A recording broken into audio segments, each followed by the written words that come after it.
Кыргыз эли эзелтен күн менен түндүн тогошкон күнү Нооруз майрамы деп тоокчулуктун, мол түшүмдүн, ырыскынын, жаз майрамы катары кылымдар бою белгилеп келишкен. Кутман күнүңүз менен Жамааттык медианын көрөрманы жана угарманы. Биз бүгүн Эл Собол программасында Нооруз майрамы туурасында сүйлөшөбүз. Студиянын мейманы кыргыз маданиятына эмгек сиңирген ишмер, кыргыз эл жазуучусу, кыргыз эл акыны, жазуучу Миңди Мамазайырова. Эфирде мен Айгерим Кубатбекова алып баруудамын. Кутман күнүңүз менен студияга кош келдиңиз. Бирге болсун. Негизи бул күнү баардык адамдар бири-бирине жакшы каалоо тилектерди арнашат эмеспи? Сиз дагы биздин эфир аркылуу жалпы угармандарды бүгүнкү майрам менен куттуктап өтсөңүз болот. Арбаңыздар, урматтуу кыргыз элим. Бүгүн биздин аймакка жадырап, жайнап жаз келгени менен кошо биздин илгертен бери келаткан улуттук майрамыбыз Нооруз келип отурат. Баарыңыздарды Нооруз майрамы менен, ошондой эле күн менен түн теңелген эң бир ыйык күн менен куттуктаймын. Негизи эле ошо сиз жогоруда айткандай бул күндү менен түндүн теңелген күнү, кыргыздын жаңы жылы деп айтып келишет. Негизи эле бул күндүн маанисине токтолуп айтып берсеңиз. Бул өзү илгертен бери майрамдалып келген экен да.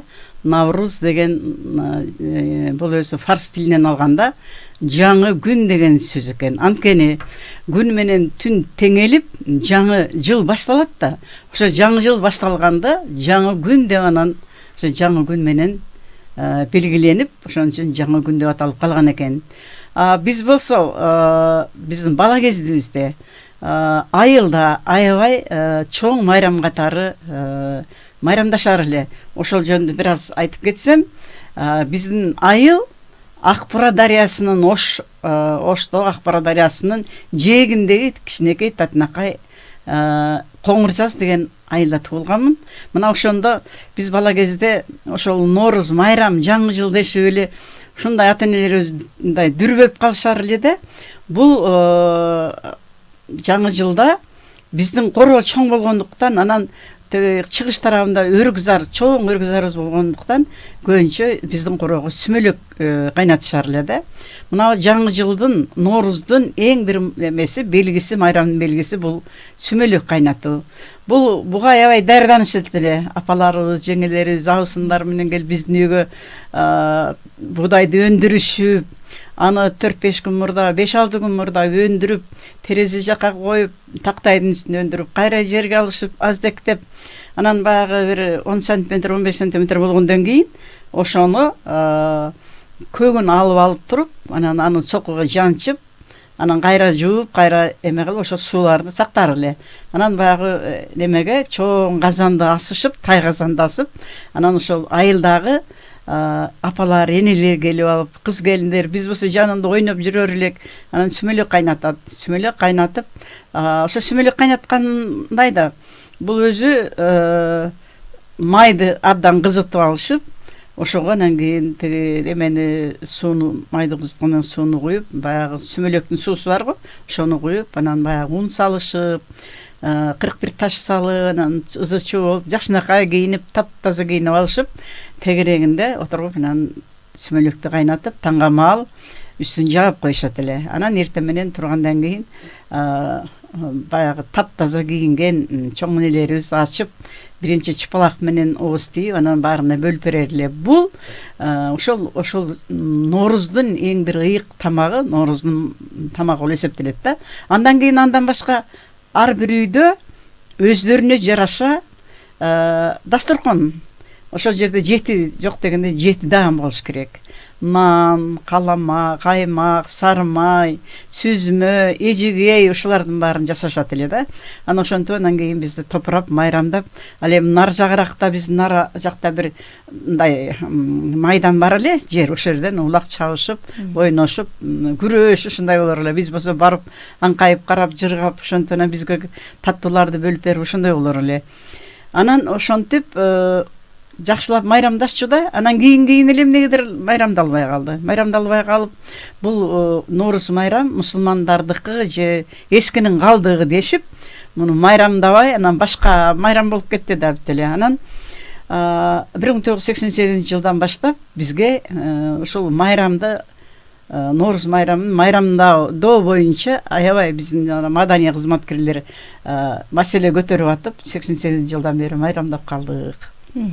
Ошо негизи бул эгемендик алгандан бери 91 жылдан бери ачык мамлекеттик деңгээлде майрамдап атмайсызбы? Анан кичинекей чагыңызды сиз эстеп отурсаңыз, ошол кезде деле ушундай майрамдачу экенсиздер да? Ооба, ошондо эле майрамдашчу. Анан дагы бир жери, бул жаңы күн деп атпайбы? Ошо бир нерсе эсимде да. Жаңы күн дегенде баары адамдар королорун аябай шыпырып, арык чөнөктөрдү тазалап, баягы шыпырындыларын ар жака алып барып аны өрттөп, ушунчалык айылда да тазалык жүрүп, кам көрүлөт да, ошого чейин кам көрөт эле. Анан кийин дагы бир нерсе эсимде, жаңы күндө, жаңы Ноорузда баары бир жаңы кийим кийгенге аракет кылышар эле. Анан кийин абышкалар, анан эмелер төргө дөбөгө отуруп алып өздөрүнчө маек куруп даярданышып, ал эми энелер болсо кыздарына көйнөк тигип берип, шөкүлө жасап берип, топу жасап берип, бир жаңыртат эле. Анан кийин эгерде колунда жок болуп калса, ошол кезде жаңы көйнөк кийүүгө мүмкүнчүлүк болбой калса, кадимки ак кебезди мындай кылып, шоона кылып туруп, мына пичүүсүнө мындай байлап коюш керек экен да. Бул дагы жаңылыктын, жаңы күнгө баш бургандын белгиси. Ушуга мен таң калам да. Бул жок дегенде ак пактадан имерип мындай шоона кылып туруп, берине ичиге кошо тагып коюп. Бул дагы бир белги экен да, жаңыруунун, тазаруунун белгиси экен да. Негизи бул майрамда жогоруда сиз санап өткөн эле мындай адатка айланып калган салттар көп да. Ошо алас айтуу, арча түтөтүп, сүмөлөк жасоону айттыңыз. Анан негизи эле коомдун өнүгүшү менен айрым салттар аткарылбай, дагы кошумча болуп келип калат. Анан сиздин оюңузча мындай кайсы салттар дагы деле сакталып калса деп эсептейсиз? Анан эмне үчүн керек алар деп? Бул эми салттын сакталып эле келатат. Эл ичинде мына айрыкча айылда ошондой болот эле да. Аны шаарда кичине башкачараак болгон. Анан ошол салттын сакталып калганы бул жакшы эле нерсе. Себеби дегенде жаз келгенде жердин 7 кабатынан бери кыймыл башталат. Жан жаныбардын бардыгы кыймыл башталып, кыймылдоо жаңы мына оор кыштан чыгуу мезгили да. Мына ушундай маалда жаңы биздин жаз менен жаңы жылыбыз келип, анан ошону майрамдап койгон бул абдан жакшы. Бул адат катарында, салт катары кала берген жакшы болуп эсептелет. Ошол 1988 жылдан баштап майрамдап атабыз, бирок эгемендик алгандан баштап бул аябай өзүнүн бардык эмеси менен, салт санасы менен жакшынакай болуп элди аралап, азыр мынакей бүгүн мына биздин мамлекетибизге жайылып, ал эмес бүгүн Баткен жергесинде чоң сүмөлөк болуп атат. Мунун өзү дагы элдердин жаңылыкка, жакшылыкка, тазалыкка, тазарууга багытталганынын бир белгиси да бул өзү. Негизи ар бир аймакта да муну баркача деңгээлдерде өздөрүнүн дагы өзгөчөлүгүнө жараша майрамдашат. Анан сөзсүз түрдө ушул күнү мынтип аткарылыш керек болгон, кармаш керек болгон салттар кайсылар? Кандай дедим? Мындай сүмөлөктү жасаш керекпи, баары чогуу же кайсы нерселерди Ноорузда аткарылыш керек деп айтыш керек? Эми жанагы сүмөлөктү жасаганга бардык эле аял заттын колунан келе бербейт. Бул деген анын өзүнчө мындай процесси бар, өзүнчө мындай эмелери бар да, аткарылчу эмелери бар да, адаттары бар. Муну ошол бир айылда бир эле жасайт, бир эле үйдө жасаган. Ал эми ар бир үйдө болгондо анда дагы жакшы болот. Себеби сүмөлөк болгондон кийин биринкинен жеп ачкандай кайра экинчисине барып жүрө берет да. Ар кимдин мүмкүнчүлүгүнө жараша, ниетине жараша. Муну айрыкча мына кийинки эле кездерде, мисалы мен бир келиним жалаң кыз төрө берди да, анан 3 жыл катары менен тилек кылып сүмөлөк жасады. Кудай мага ушул тилегимди берсин, мен дагы уул көрөйүн деп мындай тилек. Анан Кудайым берди, анан уулду болду. Демек бул дагы тилек тилөөнүн, анын аткарылуунун бир жакшы нерсеси да бул өзү. Ал эми сүмөлөк жөнүндө өзүнчө баян бар да. Бул эми ар кандай жерде, ар кандай элде ар кандай айтылып жүрөт. Мисалы, бир жесир аял эчтекеси жок, элге кошула албайт, анан балдары курсактары ачып, ушундай кыйналып, анан элдин баары даярданып, эмени жаңы жыл тосоюн деп атканда, анын эчтекеси жок, элге кошулбай, анан аябай кыйналып отурат анан кийин балдар ачка болот, барды нан сурайт, тамак сурайт. Анан ошондо балдар мен казанга тамак салдым, бул көп добушат, силер ага чейин силерге мен жомук айтып берейин дейт, дагы баягы казанга сууну куюп 41 ташты салып кайната берет, от жага берет. Ошол кезде балдардыкка жомук айтып берип, ар кандай алаксытат да. Анан ошонтон балдар уктап калат. Уктап калгандан өзү дагы аябай ыйлап сыктап, анан капа болуп анан уктап калат да. Анан эртең менен ойгонсо, Кудайдын кудурети менен казан толо сүмөлөк аш тамак пайда болуп калган экен. Анан ошентип балдарын курсагын тойгузгон экен. Бул бир версия да, бул дагы айтылып жүргөн. Эми ошондой болду же бул жөн эле адамдардын өзүнүн ошол кезден акыл эсинин парасаты жетип ошону жасаштыбы, себеби дегенде биринчи таш салганын себеби баягы унду аралаштырып турушат да, ун салгандан кийин анын түбүнө күйүп кетпесин, бөлтөк салтак болбосун деп алдындагы ташты эме болгон сайын анын ал жерде неме болбойт да, мындай күйүк болбойт да. Ушундайдан чыккандыр. Эми сүмөлөктүн дагы чыгуу тарыхы, баяны ар түрдүү болуп айтылат, ар түрдүү жерде ар кандай жасалат. Бирок негизги жасала турганы баягы суусу менен, эмеси менен, май менен, ун менен башка эчтеке кошпош керек. Анча мынча өрүк кошуп койчу бизде, мейиз кошуп койчу, анан башка көп нерсе кошпойт. Мындай бир күрөң түстөгү жакшынакай тамак пайда болот. Эң негизгиси жакшы тилектерди айтып жасаганда турбайбы. Анан ошондуктан мындай бардык адамдарга таратып, көп учурда көп адамдар жедиргенге аракет кылышат го, ооз тийди депчи. Себеби деген мындай да, мисалы тилек тиледи да. Ошо тилегим аткарылсын деп, анан ошол Кудайдан тилеп, сүмөлөк жасагандан кийин ошол тилегин канчалык көп адамдарга жеткирсе, ошончолук тилегим келет деген бир аруу тилектен улам ошол пайда болгон да, ошол элдин баарына берүү. Себеби дегенде сүмөлөктү жасап өзү жебейт да, бүт баарына таратып. Анын үстүнө ошол билет дагы эл, айылдагылар баягы сүмөлөк жасап алгандар чынысын алып, кесесин алып, кезекке туруп алып, куюп алып кетет да. Анан ошол арча түтөтүп аластоо боюнча айтсак, муну ар бир апа үйүнөн өзүнүн эле үйүн арчалап коет да. Бул учурда да тилек айтылат, Жана мен айтпадымбы, жанагы биринчи эле ошол жазга, ошол улуу күнгө даярданат деп. Мына ошондо ар бир аял заты, байбиче ошол үйлөрүн шыпырып, сыйрып, тазалаганы менен катар, баягы арчаны түтөтүп, адырашманды түтөтүп, ошонан аластайт. Аластап биринчи үйдөн башталат да, чын-чынына келгенде.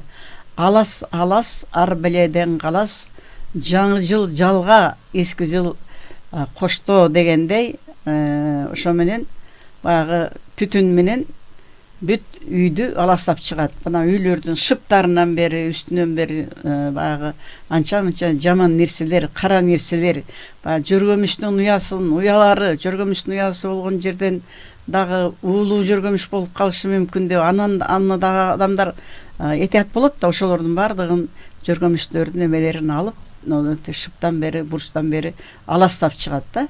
Аластагандан анан ошо үйдү аластагандан анан сыртын, короонун, анан көчөлөрдү, анан арык чөнөктөрдүн баарын тазалап баштайт да. Бул аластоо азырга чейин келатат. Кээде биз өзүбүз деле мына шаардагыларда деле аластайбыз. Себеби бир 2-3 айда бир кандайдыр бир мындай көңүлүң кирдеп турган кезде бир үйдү жыйнаардын алдында бир сера аласта, анан кийин үй жыйнап тазалайсың да.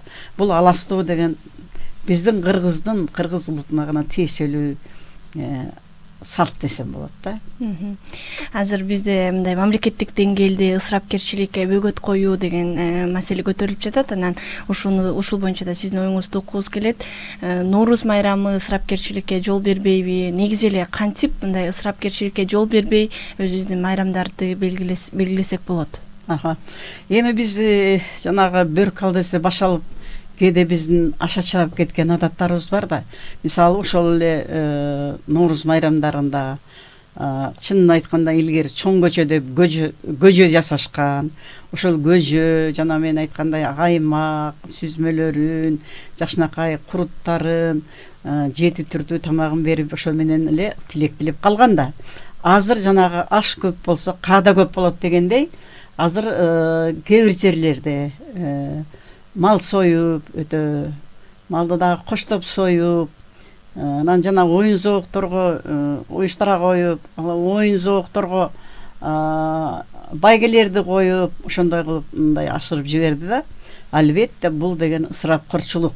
Мен мына соцсеттерге жаздым. Бул деген аша чапкандык, куру намыс, куру атаандаштык деп ушул немелерде көп эле жазып атам. Ушул президенттин жарлыгы чыккандан бери бардык нерсе өз чени менен, өз каадасы менен болгон жакшы. Ысырапкерчиликтин аягы барып, абдан кайгылуу бүткөн дагы мезгилдер болду. Ошолордун баарын мисалга келтирип жаздым. Ошондуктан мына бардыгын чени менен өзүнүн мындай кандайдыр бир жагдайы менен жасаган жакшы болот да. Мисалы жанагы тойлордо деле аябай көп 500 киши, 600 киши чакырган тойлордо эле болуп атабыз. Ошонун бардыгы бул ысырапкорчулук. Мисалы менин аябай жүрөгүм ачышып, ичим ачышып, жүрөгүм күйгөн нерсе, мисалы биздин азыркы эсеп менен 1,5 миллион биздин жарандарыбыз четте тыйын акча табуу менен иштеп жүргөнү баарыбызга белгилүү. Булар ошол мигранттар дейбиз аларды. Алар ошол 1 жылдык тапканын айылына алып келип, анан дүркүрөп той берип, анан эртеси кур жалак калып кетип аткандар. Бул жаңылык эмес. Мунун өзү бул куру атаандаштык. Себеби ошол эле бирге иштеп жүргөндөр айтат да, мен үйүмө барып, айылга барып ушунча той кылып, ушунча кишини чакырып той кылып келдим дейт. Ал атаңдашат. Анан ал дагы барып, ал тиги 500 киши чакырса, 600 киши же болбосо 400 киши чакырып, 1 жылдык, 2 жылдык тапканын бардыгын ысырап кылып, чачып кетип калгандары бул биздин баарыбызга эле белгилүү. Ушундай нерсенин бардыгын чени менен жасаса болот. Мына азыр соцсеттерде айтып атат, кокуй биз той кылбай калсак эмне болуп калабыз? Кыргыздар кыргыз болбой калбайбызбы? Аш тойду кантип токтотуш керек? Бул эмне деген акмакчылык деп атышпайбы? Чындыгында тойду токтот деп айткан жок да. Жанагы касабаган адамды коюунун шарттарын баягы ченемдүү ысырапкорчулукка жол берилбесин, коштоп малдар союлбасын деген гана нерсе. Себеби дегенде, мисалы менде мүмкүнчүлүк болсо, ала менин кошунамда мүмкүнчүлүгү жок. Же тескерисинче, тиги 2 жылкы сойсо мен 1 жылкы да сой албайм. Мисалы, эмне болот анан кийин? Кокуй намыс ушундай атактуу атасы өлүп отурса, энеси өлүп отурса, жок дегенде 1 жылкы сойгон эмне деген бул эме ылаң кетет да. Анан дагы кыргыздарда бир жаман жери, айылда айрыкча, айылдын аксакалдары ушуга чейин болуп келген да. Ал атасы өлсө, энеси өлсө, балдарынан сурабай туруп эле баланчанын бээсин алып келип союп, баланча болду деп анан кийин элге таратып туруп, эртесине мынанча сом бересин деп койгон. Ал эми атасынын, энесинин каза болгонун аза күтөбү же малдын акчасын төлөйм деп башы катабы? Ушундай ысырапкерчиликке бөгөт коюу жөнүндө биздин мамлекет башчыбыз айтты. Биз муну туура түшүнүшүбүз керек. Туурабы? Ооба, чоң рахмат, аябай жакшы айтып бердиңиз. Негизи бизге бөлүнгөн убакыт да соңуна чыгып келип бардат. Анан бүгүнкү майрамдык маанайда келип маек бергениңиз үчүн ыраазычылык билдиребиз. Эфир соңунда жалпы биздин угарман көрөрмандарга өзүңүздүн ырыгыңызды окуп бересизби же жакшы каалоо тилектерди айтып берсеңиз болот. Ошо ырымды унутуп калыптырмын. Эми бүгүн биздин жергебизде жадырап жайнап, жаз келип, жамгырды төгүп жамгыры менен, мунун өзү бул баягы жамгыр жааса көк чыгып, бул мал тоюнат, мал тоюнса эл тоюнат деген нерсе ушу жадыраган жаңы күнүңөр менен, урматтуу калкым, элим, тынчылык болсун, ынтымак бололу, биримдикте бололу. Бүгүн бардыгыңыздардын үй бүлөңөрдө, жан дүйнөңөрдө майрам болсун, жаңы күн болсун, жалпы нооруңуз майрамыңар кут болсун Чоң рахмат сизге да ыраазычылык билдиребиз. Урматтуу Жамааттык медианын көрөрманы жана угарманы, сиз түз эфирдеги Эл Собол программасын көрдүңүз. Бүгүн студиянын мейманы кыргыз маданиятына эмгек сиңирген ишмер, кыргыз эл акыны, жазуучу Миңди Мамазайырова болду. Эфирди мен Айгерим Кубатбекова алып бардым. Майрам күнүңүздөр көңүлдүү улансын, саламатта туруңуз.